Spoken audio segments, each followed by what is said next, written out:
Die Verbindungen zwischen dem, was Spiritualität sein kann und dem, was Ethik sein kann, sind für mich etwas sehr Brisantes, Spannendes und etwas, das sich immer wieder neu eröffnet als Fragefeld.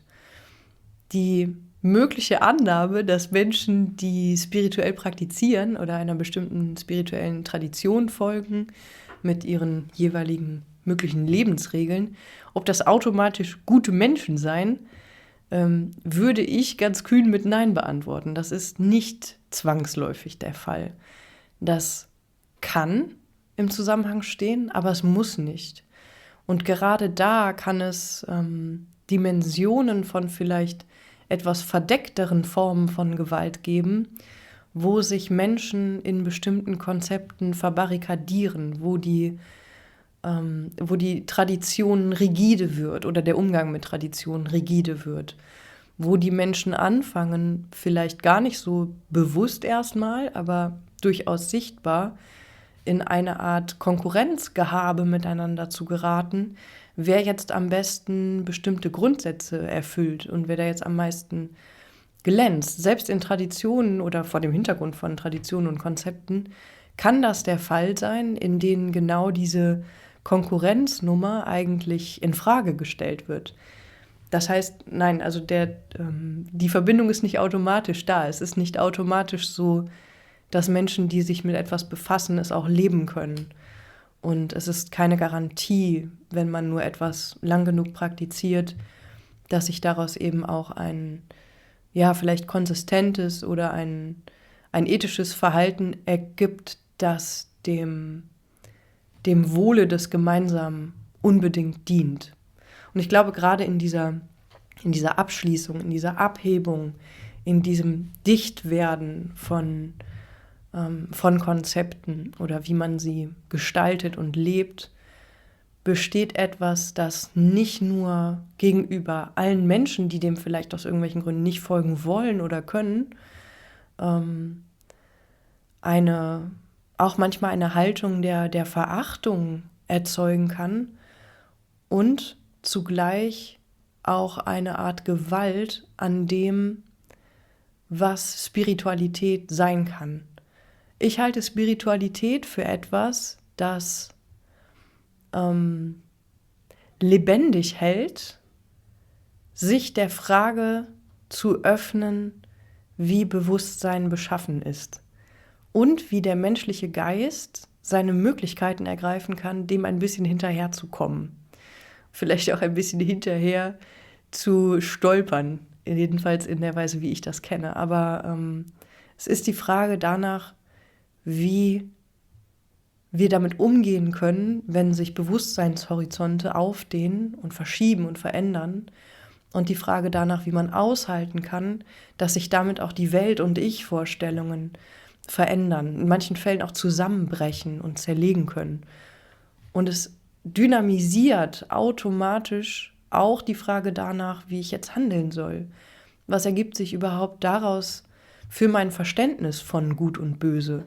Was stellt es alles in Frage, was ich vorher angenommen hatte? Und ich glaube, wenn man das offen hält und wenn man das lebendig hält und sich in dieser Spannung traut, sich zu bewegen, dann bleibt die Ethik etwas Lebendiges. Es hält das lebendig. Es hält die Möglichkeit lebendig, auch sich für das zu interessieren, was andere vorzubringen haben, was andere vorschlagen würden und welche Möglichkeiten man finden kann, um verschiedene Lebenswege miteinander zu vermitteln im gemeinsamen Leben. Also ich bin überhaupt nicht der Ansicht, also mir ist zumindest noch kein Konzept begegnet oder keine Tradition begegnet, bei der ich sagen würde, wenn das jetzt alle machen würden, dann wäre alles gut. Habe ich noch nie gefunden. Also habe ich in dem Sinne noch nie vorgefunden. Weil sich für zumindest meine Sicht jedes Konzept, sofern es sich eben formuliert und sofern es konkret wird, auch der Tatsache stellen muss, dass es Dinge gibt, die es nicht mit einbeziehen kann. Und um aber trotzdem etwas zu sein, das sich vermitteln lassen kann, wo eine Lehre entsteht zum Beispiel, muss das vielleicht auch passieren, dass man bestimmte Dinge eben nicht mit einbeziehen kann. Dass da also keine Weltformel daraus entsteht, die für alles und für jede Zeit gelten kann. Es gibt aber nichtsdestotrotz vielleicht Formen der Praxis, die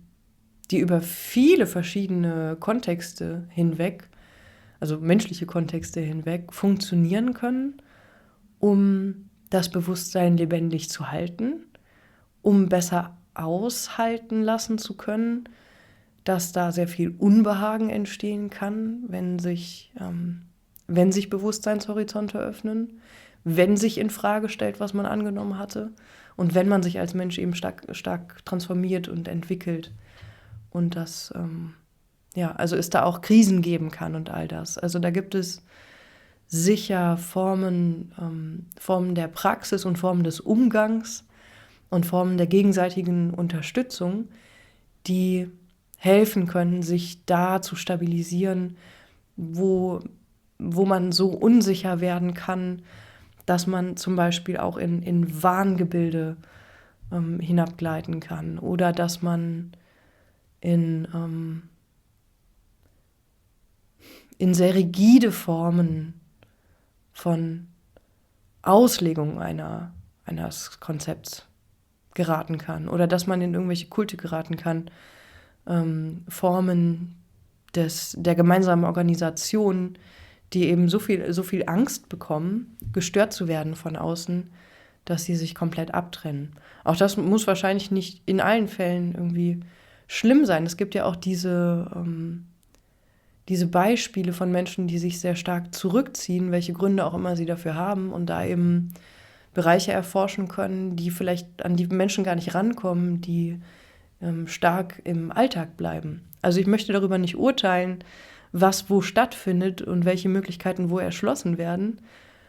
Nur glaube ich, dass sehr unterschätzt wird, was alles dabei rausspringen kann, wenn die verschiedenen Zugangsweisen zur Erkenntnis über existenzielle Fragen mehr miteinander kommunizieren, wenn sie sich mehr miteinander vermittelten und ihre Eitelkeiten ablegen und dadurch vielleicht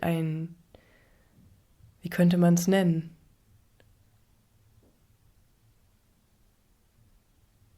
Eine Art Hyperspiritualität miteinander entfalten. Also das, was man vielleicht im jeweiligen Erfahrungsraum alles erlebt und erschließen kann, auch in den größeren Kontext zu übertragen. Also zu sagen, okay, dann warum wagen wir es nicht als gemeinsames Bewusstsein, als gemeinsame Organisation von Wesen? Und warum gestatten wir uns nicht den Gedanken oder die Möglichkeit und vielleicht auch die gemeinsame Übung, Transformationen durchzumachen? Dass sich zum Beispiel eine Kultur wirklich auch grundlegend verändern könnte. Weil es kann auch etwas entstehen, wenn man sich darin engagiert, den eigenen Horizont aufzudehnen oder aufdehnen zu lassen, sich dafür eben dem zu stellen, sich dafür zu öffnen und sich damit zu beschäftigen, wie man das vermitteln kann, miteinander und auch natürlich in sich, welche Sprachen da möglich sind, welche Ausdrucksformen. Dann kann es passieren, dass eine sehr große Enttäuschung entsteht über das, was man in der Menschenwelt vorfindet, über die Versperrtheiten, über die Ängste, die uns so stark regieren, diesen Zug des Menschen, sehr starke Kontrollmechanismen, also mit sich selber, miteinander eben aber auch zu entwickeln. All diese Dinge, die dem entgegenstehen, dass Bewusstsein sich lebendig bewegt, dass Bewusstsein sich dynamisieren kann, dass Bewusstsein vielleicht auch etwas Tänzerisches bekommt, etwas Elegantes, ein friedliches Miteinander, das es geben kann. Also friedliche und schöne, freudvolle Organisationsformen von Wesen miteinander. Diese Möglichkeiten kann man finden und vielleicht sogar Lösungsansätze. Ich glaube, dass es für viele Menschen, die in dem Bereich engagiert sind, also die sich für die Fragen interessieren, wie ist Bewusstsein beschaffen und wie verändert man diese Beschaffenheiten oder was kann man tun, damit sie sich von selbst verändern, und vielleicht auch regulieren. Was kann man machen, wo der Geist krampft, wo sich Vorannahmen verhärten, wo Angst zu Panik wird zum Beispiel, all diese ganzen Dinge, wo, würde ich sagen, Bewusstsein kontrahiert. Wie kann man damit umgehen? Wie kann man das auflockern? Wie kann man das parieren? Wie kann man das aushalten in manchen Fällen eben auch? Und manchmal auch einfach geschehen lassen, dass es sich von selbst entkrampft. Also es gibt da unheimlich viele Phänomene, mit denen man konfrontiert ist, aus denen man aber auch lernen kann und aus denen man mögliche Ansätze schöpfen kann, die wir vielleicht auch in unserem alltäglichen Miteinander an manchen Stellen ganz gut gebrauchen können. Ich bin der Ansicht schon. Ich denke, da gibt es schon auch viele Dinge, die helfen könnten, Probleme zu lösen, die wir anders nicht lösen können. Dass viele Fragen, in denen wir uns gegenseitig bekämpfen, mit der Frage danach, wie ist denn Bewusstsein hier beschaffen überhaupt, ganz anders erklärbar oder auch klärbar wären und auch neue kreative Möglichkeiten entstehen könnten, sehr stark chronifizierten und rigiden Konflikten und sehr schwerfälligen Konflikten anders zu begegnen, ohne zu behaupten, dass es da Patentlösungen gäbe. Und das reicht eigentlich wieder zurück in die Ausgangsfrage. Sind spirituelle Menschen automatisch gute Menschen? Nein, das denke ich nicht. Das denke ich nicht. Es kann manchmal den Anschein machen, aber wir sollten uns da nicht täuschen, in Klammern lassen und uns da auch nicht über uns selber täuschen, dass wir in irgendeiner Form harmloser werden, wenn wir die Möglichkeiten und Kapazitäten des Bewusstseins beforschen und erweitern, sondern dass wir auch darauf stoßen, dass es ganz neue und ungesehene Formen von Gewalt auch in uns einfach gibt, die wir vorher nicht gesehen haben. Und dass sich mit der Beschäftigung mit Spiritualität, ich nenne es jetzt einfach mal so, mit den Möglichkeiten des Geistes und Erlebens,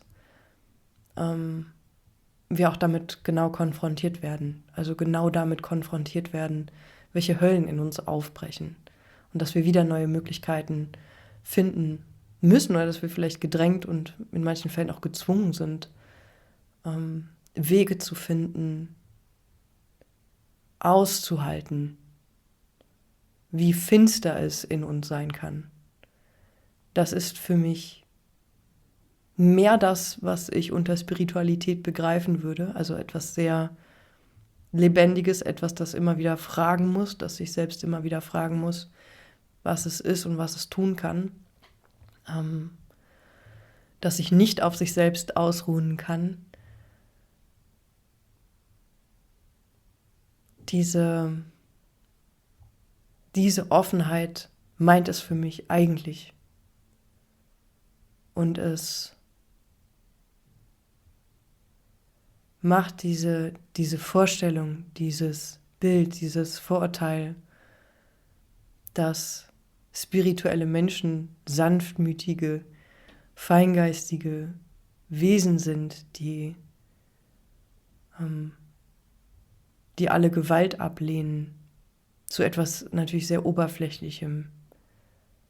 Genau das Verständnis, was uns das verstellt, was an Erkennen und an Wiederverbinden und an Erweiterung der eigenen Kapazitäten, auch Intensitäten auszuhalten, Kräfte auszuhalten, die man vorher geflohen ist, die man nicht für aushaltbar gehalten hat. Wenn man mit einbezieht, dass das eigentlich auf einen wartet, dann denke ich, dass es das ethische Vermögen, also das Vermögen, sich ethisch immer wieder neu auszurichten, eine eigene Aufrichtigkeit zu finden in Bezug auf das eigene Verhalten und eben auch ständig damit konfrontiert zu sein, dass man sie in einem Moment nicht hatte oder dass man auch ständig der Möglichkeit ausgeliefert ist, sie wieder zu verlieren. Also das, was wir Haltung nennen. Das macht gerade das aus, darin wach bleiben zu wollen und zu wissen, dass man es nicht immer ist.